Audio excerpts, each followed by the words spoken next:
Dr. John Brazier from Core Therapy. We've been talking about balance, and today I'd like to talk about conditions and balance. So today's subject is headaches.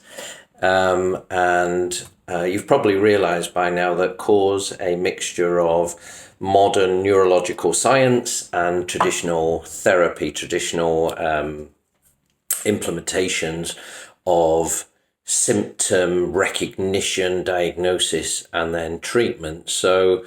And also the theories of how certain conditions happen. So in terms of headaches, we could be looking at a liver imbalance and how that liver imbalance can happen and how it can feed through to the pain that you suffer, that most of us can suffer from time to time.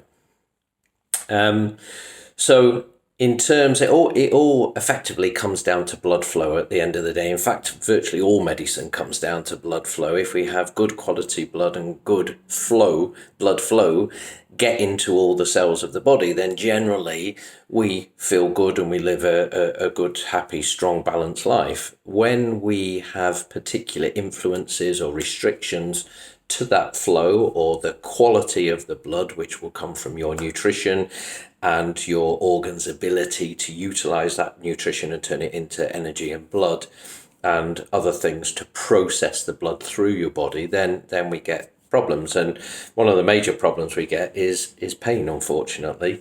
So headaches or migraine or cluster headaches or whatever you want to describe your problem must come from a functional problem. Is it a liver functional problem? Is it a spinal functioning problem? Is it a position? Is it a muscular thing? So if we're talking about blood flow, let's talk about muscles first of all, because muscles are all around affecting our blood flow. The blood flow is affecting the muscles and the muscles are affecting the blood flow. So if your muscles become tense and tight, let's say you get a bit stressed, so what happens is that your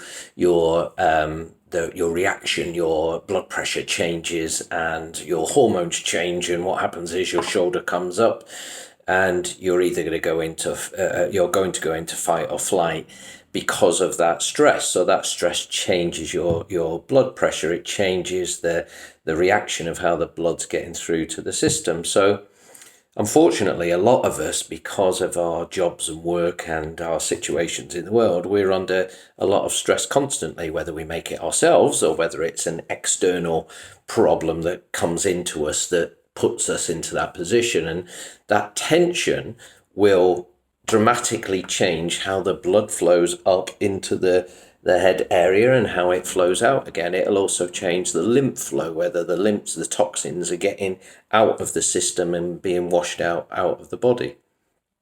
We also need to look traditionally at liver balance. So if the liver gets hot or stuck, we call it stagnant, then what happens is it changes how the blood flows around the body, because in traditional medicine, the liver has an influence on how all the energy works around the body, and the blood flows with that energy and gets up to the eyes, gives you nice clear vision.